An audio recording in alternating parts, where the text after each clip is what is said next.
माँ जी, बहुत दर्द हो रहा है। लग रहा है मुझसे ये दर्द बर्दाश्त नहीं हो रहा।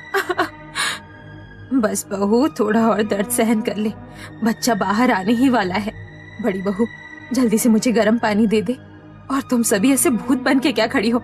आओ जरा मेरी मदद करो। गायत्री के इस तरह कहने पर वहां खड़ी बाकी औरतें गायत्री की मदद करने लगती हैं, जिसके कुछ समय बाद कनक को एक बेटा होता है। देख बहू, तुझे बेटा हुआ है। हाँ, मेरा पोता, मत रो। इस तरह गायत्री अपने पोते को लेकर खिलाने लगती है।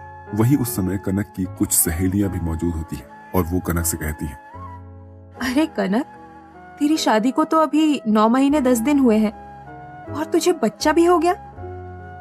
इसका मतलब है कि सुहागरात उसी दिन ही। ये बात सुनकर कनक की सास गायत्री उनसे कहती है, अरे तुम क्या कह रही हो? ये क्या सही समय है ऐसे बात करने के लिए? अरे चाची, हम तो कनक की सहेलियां हैं। आप जाइए यहाँ से अपने पोते को लेकर। तब तक हम कनक से बातें करते हैं। हाँ हाँ, मैं ही जाती हूँ। चल मेरे पोते। ले ले ले ले। अरे कनक, बताना कैसे और कब? हाँ देवरानी जी, बताइए ना। आपका मायका तो बहुत दूर है। वहाँ से यहाँ तक आने में पूरे 3 दिन का समय लग जाता है। फिर ये सब कैसे हुआ? अरे रुक जाओ, आप सब बताती हूँ। मैं सब बताती हूँ, आप सभी ध्यान से सुनना। आखिर बात क्या थी? बड़ी ही मजेदार बात है। बात उस दिन की है जब मेरी शादी हो रही थी। मैं शादी के मंडप में बैठी हुई थी। वहां मैंने पहली बार अविनाश जी को देखा और उन्होंने मुझे देखते ही हम दोनों को एक दूसरे से प्यार हो गया।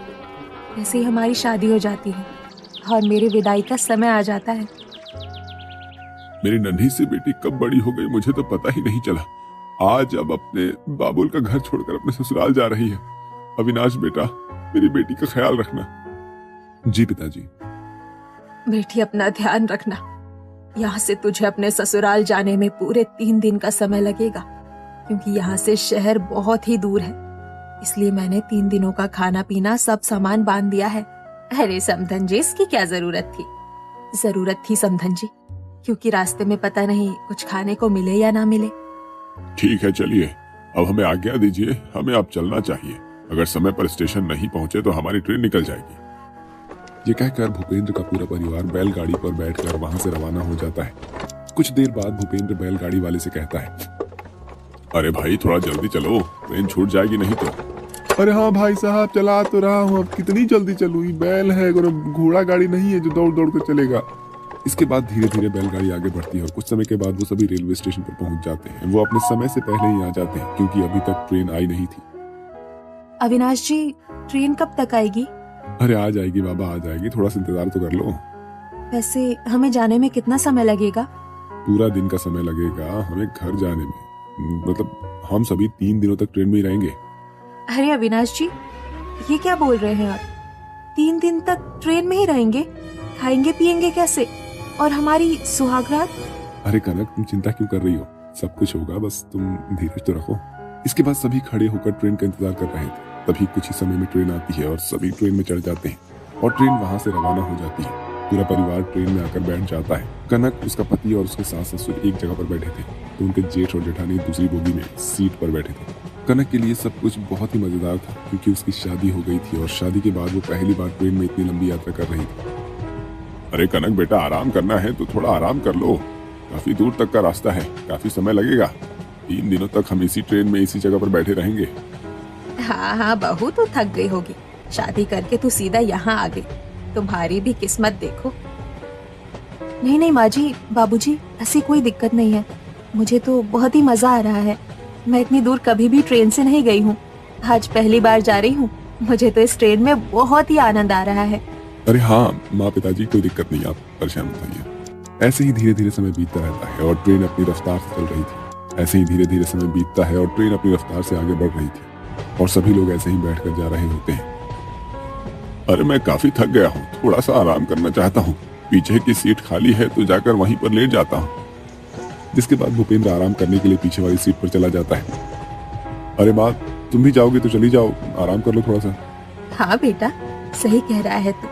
काफी थकावट सी हो रही है, मैं भी थोड़ा आराम कर लेती हूँ। बहू, कोई भी दिक्कत हो तो मुझे आवाज लगा देना। जी माँ जी। ये कहकर गायत्री देवी भी वहां से चली जाती है। अब आमने सामने कनक और अविनाश बैठे हुए होते हैं। उनकी शादी जो हुई थी, दोनों एक दूसरे की आंखों में आंखें डालकर देखते हैं। अरे कनक, आज हमारी सुहाग रात है, तो क्या कहती हो? अरे चीची, भला मैं क्या कहूंगी? अभी हम ट्रेन में हैं, सबके सामने क्या? अरे इतनी शर्माने की क्या बात है भाई? हाँ, हमारी शादी हो चुकी है, हमारी आज सुहाग रात है और इसमें शर्माना कैसा? और देखो अगल बगल में भी कोई नहीं है, हम अकेले बैठे हैं, तो क्या कहती हो फिर? अविनाश जी, सही नहीं लगता, ऐसे ट्रेन में अजीब सा लग रहा है। अरे बहुत ही मजेदार किस्सा बनेगा। अरे तुम जरा सोचो तो, जब हमारे बच्चे होंगे और हम उन्हें इस बारे में बताएंगे तो कैसा लगेगा उन्हें? चीची चीची, मुझे तो अभी सोचकर ही शर्म आ रही है। अरे शर्माना छोड़ो भी। इसके बाद थोड़ा वक्त बीतता है। कनक और अविनाश दोनों एक दूसरे के नजदीक आने लगते हैं कि तभी वहां पर टीटी साहब पहुंच जाते हैं। Ticket ticket. अरे यार, ये गलत वक्त पर टीटी कहाँ से आ गया डिस्टर्ब करने की? अरे साहब, अभी तो हमारा वक्त है टिकट चेक करने का, है इसलिए आए हैं। वैसे आप लोगों को देखकर लग रहा है कि अभी अभी नई शादी हुई है। अरे हाँ हाँ टीटी साहब, हमारी तो अभी अभी शादी हुई है। आज हमारी सुहाग रात है, लेकिन आप बीच में कबाब में हड्डी बन गए, आगे आप बढ़ने ही नहीं दे रहे। अरे अरे भाई साहब, यहाँ पर तो हर कोई कबाब में हड्डी बनेगा। आप लोगों की सुहाग रात ऐसी पूरी नहीं होगी। लेकिन मेरी बात आप मानो तो मैं आपको एक जगह बता सकता हूँ। सच तो बताइए ना भाई। अरे चलिए चलिए, मैं दिखाता हूँ, बस थोड़ा सा खर्चा पानी दे दीजिएगा मेरी जेब में। अरे आप उसकी चिंता मत कीजिए, सब कुछ हो जाएगा, पहले जगह दिखाइए। इसके बाद अविनाश टीटी के साथ साथ आगे की ओर जाने लगता है। ट्रेन अपने पूरे रफ्तार से चल रही थी। अरे अरे आइए आइए, इधर आइए। अरे ये रही आपकी वो जगह। अरे टीटी साहब, ये तो टॉयलेट है, यहाँ कैसे? अरे साहब, ट्रेन में और कहाँ जगह मिलेगी, ऐसी टॉयलेट है। वैसे भी यहाँ पर कोई नहीं आएगा, बाहर से ताला लगा दूंगा। आप अपना काम आराम से करना, मैं कुछ देर बाद इसे खोल दूंगा जब भी आप कहें। हाँ ये भी ठीक है, वैसे भी जगह ना मिलने से अच्छा तो कुछ भी जगह मिल जाए। वैसे भी साफ सुथरी जगह है। टीटी जी, अगर एक कंबल की व्यवस्था हो जाए तो बड़ी मेहरबानी होगी। ठीक है, इसका भी इंतजाम हो जाएगा। चलिए अब आप जाइए और भाभी जी को यहाँ ले आइए, जब तक मैं कंबल भिजवा देता हूँ यहाँ पे। ये लीजिए टीटी साहब, आप भी खुश रहिए। हाँ धन्यवाद। पैसे पकड़कर टीटी वहां से चला जाता है और कुछ देर बाद अविनाश कनक को लेकर वहां पर आ जाता है। देखो कनक, कितनी शानदार जगह है। जी, मुझे तो बहुत शर्म आ रही है। आपने कैसे उस टीटी से इस तरीके से बात कर ली? पता नहीं मैं उससे नजरें कैसे मिला पाऊंगी। मुझे तो सोचकर ही शर्म आ रही है। अरे वो सब बातें छोड़ो और चलो अपना काम शुरू करते हैं। चलिए हटिए, इतनी जल्दी भी क्या है? अभी तो सफर 3 दिनों का है। अरे सफर तो 3 दिनों का है, लेकिन टीटी ने समय ज्यादा नहीं दिया है। यहाँ अगर कोई और आ गया ना वॉशरूम में तो हो जाएगी हमारी छुट्टी। मतलब सुहागरात खराब मत करो, चलो भाई। ऐसे ही वक्त बीतता है और इधर कनक और अविनाश दोनों ही बिस्तर पर होते हैं। तभी टीटी आ जाता है। अरे भाई, आपका काम हुआ क्या? यहाँ वॉशरूम जाने के लिए बहुत से आदमी खड़े हैं, जल्दी कीजिए। अरे हाँ टीटी साहब, रुकिए जरा, थोड़ा सा और समय लगेगा। थोड़ा जल्दी कीजिए वरना यही हो जाएगी, हमें ही साफ करना पड़ेगा फिर। क्या जी, चलिए बाहर चलते हैं। हाँ चलो, और क्या काम है इस जगह का। और ऐसे ही कनक और अविनाश दोनों आकर अपनी अपनी सीट पर बैठ जाते हैं। ट्रेन अपनी रफ्तार से चल रही थी। ऐसे ही 3 दिन बीत जाते हैं और शहर पहुंच जाते हैं और स्टेशन पर वो उतरकर आगे बढ़ते हैं। तो बहू, कैसा रहा सफर? बहुत बढ़िया माँ जी। जिसके बाद पूरा परिवार वहां से अपने घर आ जाता है।